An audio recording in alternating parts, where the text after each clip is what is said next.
बंधुओं, आप सभी को पता है कि भारतीय जनता पार्टी पे किस प्रकार से विपक्षी दल जो है समय समय पर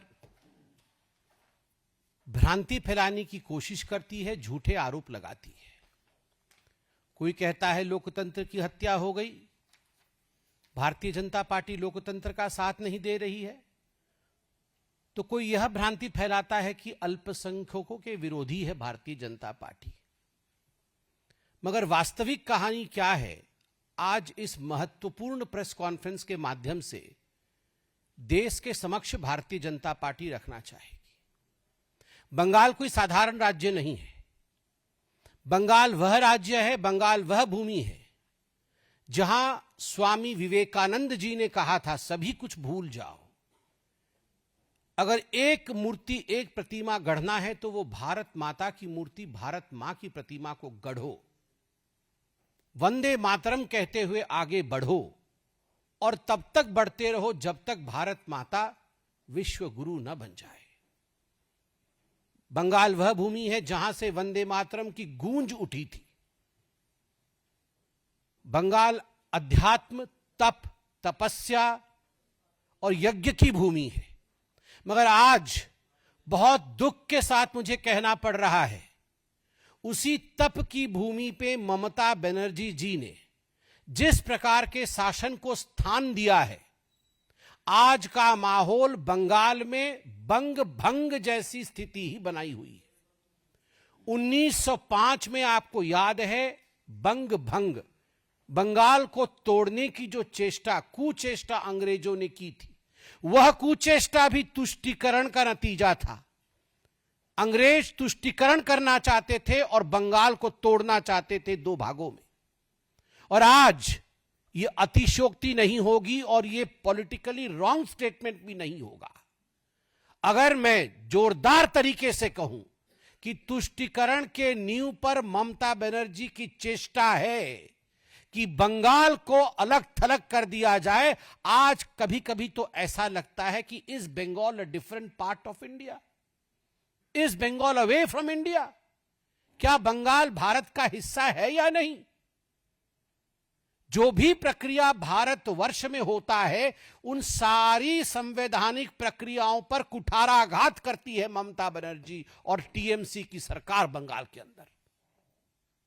मैं आज कुछ ऐसे तथ्य रखने वाला हूं और वीडियो के माध्यम से भारतीय जनता पार्टी कुछ ऐसा दिखाने वाली है जो विभत्स है। आप सभी जानते हैं, पूरे देश के कई राज्यों में सिलसिलेवार तरीके से एसआईआर इसकी प्रक्रिया चल रही है। यह प्रक्रिया 2003 में भी हुई थी, इस पर बहुत चर्चा हुई है, सदन के पटल पर भी चर्चा हो चुकी है। एसआईआर बंगाल में भी हो रहा है। उसे रोकने की कोशिश गैर संवैधानिक तरीके से, केवल गैर संवैधानिक तरीके से नहीं, हिंसा के माध्यम से ममता बनर्जी जिस प्रकार से कर रही है, विगत कुछ दिनों में हमने क्या क्या देखा है, मैं आपके सामने वो विवरण रखूंगा। चुनाव अधिकारी जो बीएलओ कहलाता है, चुनाव अधिकारी तक वहां सुरक्षित नहीं है। इतना दबाव उनके ऊपर बनाया जा रहा है कि वो मजबूर हो रहे हैं आत्महत्या करने के लिए। बीडीओ की ऑफिस, ब्लॉक डेवलपमेंट ऑफिसर, उनके ऑफिसर्स के ऊपर, उनके ऑफिसेस के ऊपर इस प्रकार हमला किया जा रहा है मानो वो कोई शत्रु का टेरिटरी हो, as if they were enemy territories.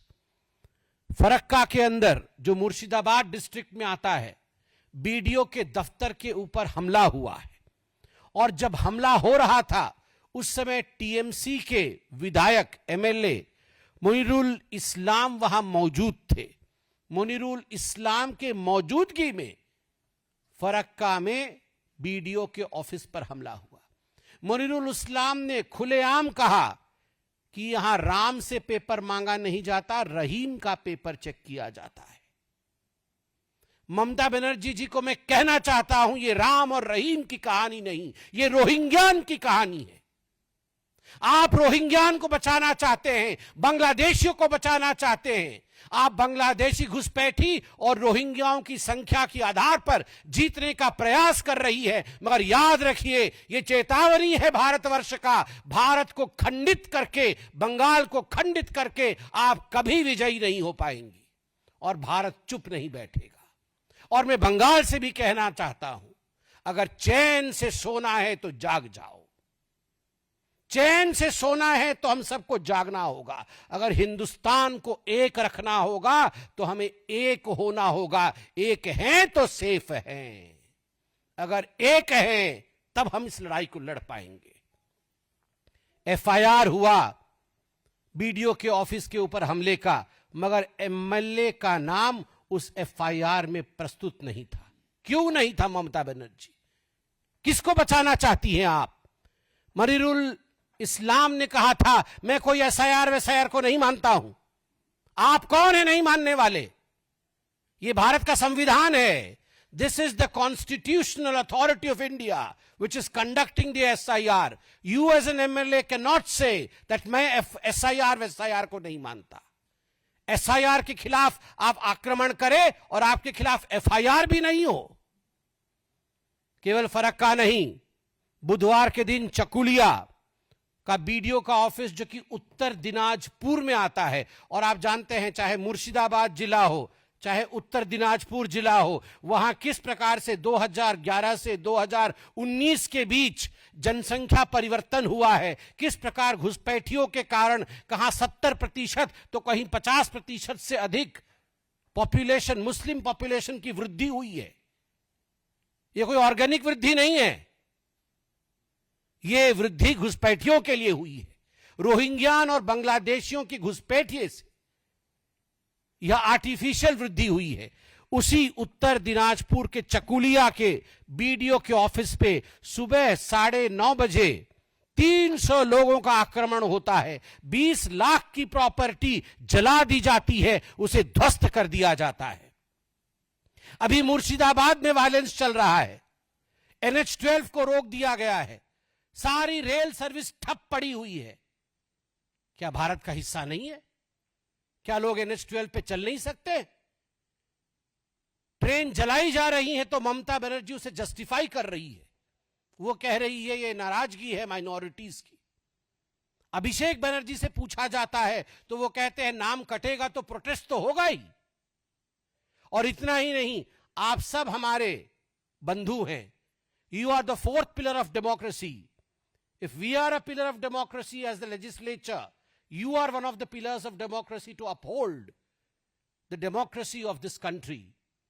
आपके एक साथी सोमा मैती जो कवर करने गई थी इस हिंसा को, उनके ऊपर जिस प्रकार से हमला किया गया है नृशंसता के साथ, with the brutality that she has been attacked, she is hospitalized. 24 घंटा उनका लोकल न्यूज है, उसकी पत्रकार है सोमा मैती।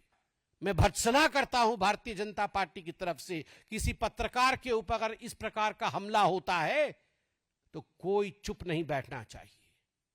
मैं आज सभी न्यूज चैनल से कहता हूं, in solidarity we should stand with Soma.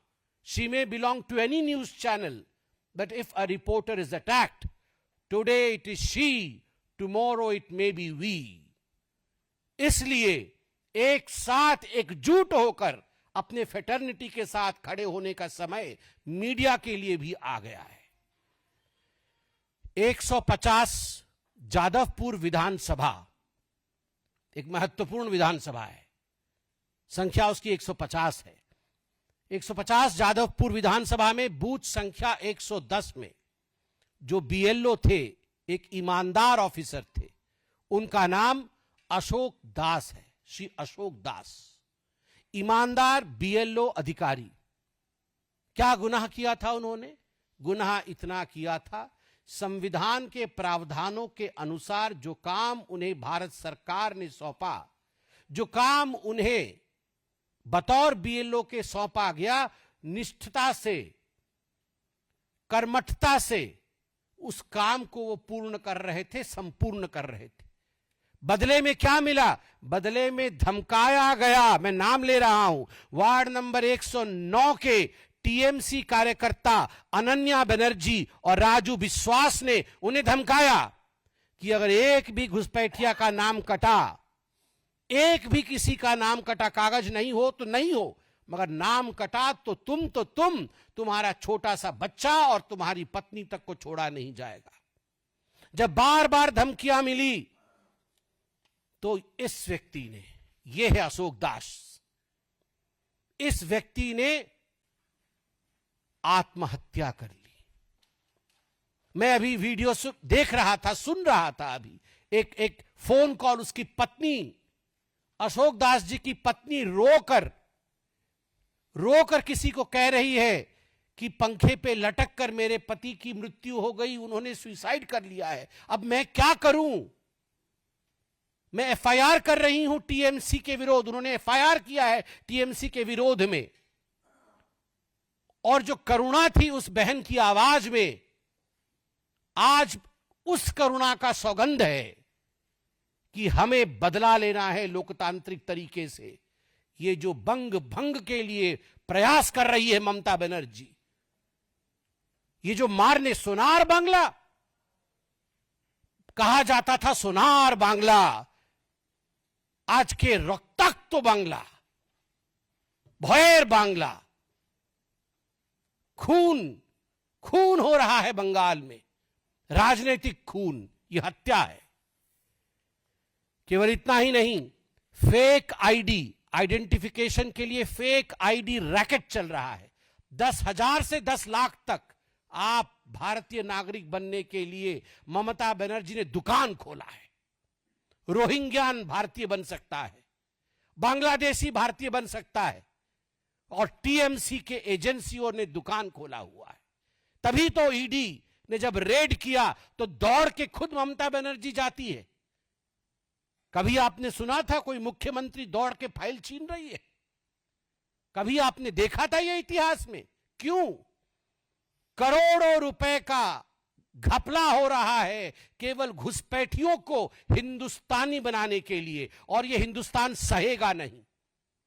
72 sensitive points हैं जहां से बांग्लादेशी घुस रहे हैं, सीमाओं पर चिट्ठियां लिखी जाती है, बीएसएफ जाके बार बार मीटिंग करती है, फिर भी इन 72 पॉइंट्स पर फेंसिंग के लिए ममता बनर्जी जमीन नहीं देती है। क्या मनसा है? मनसा है बंग भंग का, मनसा है बंगाल को बांग्लादेश बनाने का। और एक पैटर्न है ये कोई पहली बार नहीं हो रहा है।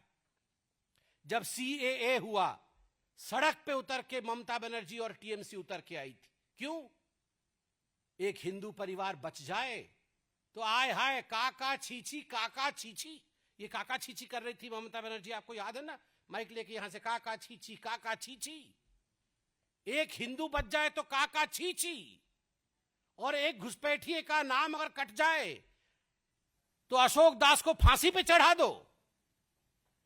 वक्फ बोर्ड की प्रॉपर्टी के लिए ममता बनर्जी ने क्या नहीं किया? वक्फ बोर्ड की प्रॉपर्टी जो गलत तरीके से हिंदुओं के प्रॉपर्टी को लूटा गया था, उसको बचाने के लिए जब भारत के सदन में चर्चा हुई, जब बिल पारित हुआ, ममता बनर्जी सड़क पे उतरी है। ये जो हिंदुस्तान का अहित वो चाहती है और घुसपैठियों का हित वो चाहती है। आज इसीलिए टीएमसी के लिए 3 शब्दों का प्रयोग किया गया है। टी से तुष्टिकरण, एम से माफिया और सी से क्राइम बाई घुसपैठिया। टी से तुष्टिकरण, एम से माफिया और सी से क्राइम बाई घुसपैठिया। तुष्टिकरण की राजनीति चरम पे है, माफिया राज, गुंडा राज चरम पे है, और घुसपैठियों के द्वारा जो क्राइम हो रहा है उसको छुपाने के लिए ममता बनर्जी एक पल भी पीछे नहीं हट रही है। ये आज का शीर्षक है, ये है टीएमसी। टी फॉर तुष्टिकरण, एम फॉर माफिया एंड गुंडा राज, सी फॉर क्राइम बाय घुसपैठिए। ये है टीएमसी। याद रखिए ममता जी, न तुष्टिकरण रहेगा, ना आपका माफिया राज रहेगा, और ना हम क्राइम होने देंगे बंगाल में। ये तीनों ही नहीं होगा। इसके साथ मैं कुछ तस्वीर दिखाना चाहता हूं आज आपको, और कुछ हमारे तस्वीर यहां भी चलेंगे वीडियो के माध्यम से। जैसा मैंने कहा, ये जो अशोक दास जी का मैंने आपको चित्र दिखाया, बीएलओ थे जादवपुर के। लाइट कम कर सकते हैं ताकि सबको दिखाया दे जी। ये अशोक दास जी है, मैं उनकी सद्गति के लिए प्रार्थना करता हूं।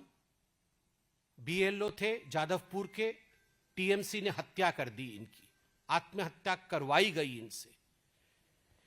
ये उनका घर है जहां उन्होंने अपने आप को फांसी पे चढ़ाया।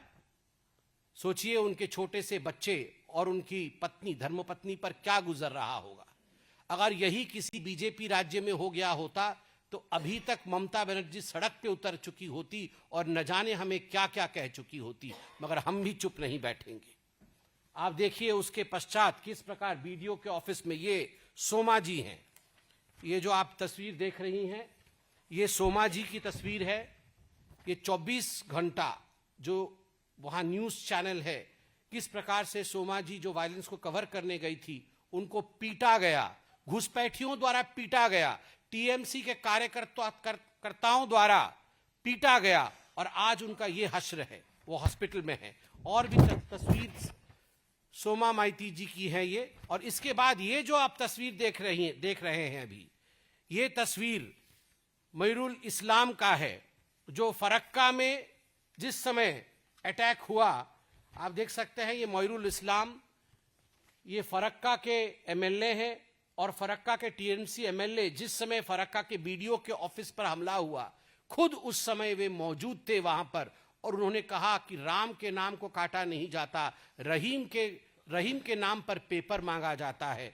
ये तस्वीर आपको दिखा रहे हैं हम। इसके बाद चकुलिया और फरक्का में जो हिंसा हुआ था, वो भी तस्वीर हमारे सामने आएगा। आप वीडियो देख सकते हैं किस प्रकार ये चकुलिया का है। ये चकुलिया में किस प्रकार से आगजनी की जा रही है बीडीओ के ऑफिस में, आप खुद देख सकते हैं। खुली छूट है, ये तस्वीर है, खुली छूट है चकुलिया में। और बाकी हिंसा का तस्वीर भी मैं अपने साथ लेकर आया हूं, आप ये सब देख सकते हैं। चारों तरफ आगजनी और हिंसा, चारों तरफ, सभी आप लोग भी एक एक लीजिए, चारों तरफ आगजनी और हिंसा। आप सोच के देखिए, आप सोच के देखिए, यह है ममता बनर्जी और टीएमसी द्वारा बनाया गया बंगाल। क्या हम उसी बंगाल को देख रहे हैं जिस बंगाल से वंदे मातरम की ध्वनि गूंजी थी? क्या हम उसी बंगाल को देख रहे हैं जिस बंगाल से जन गण मन की ध्वनि गूंजी थी? नहीं। आज तुष्टीकरण के कारण बंगाल टूट के कगार पर है।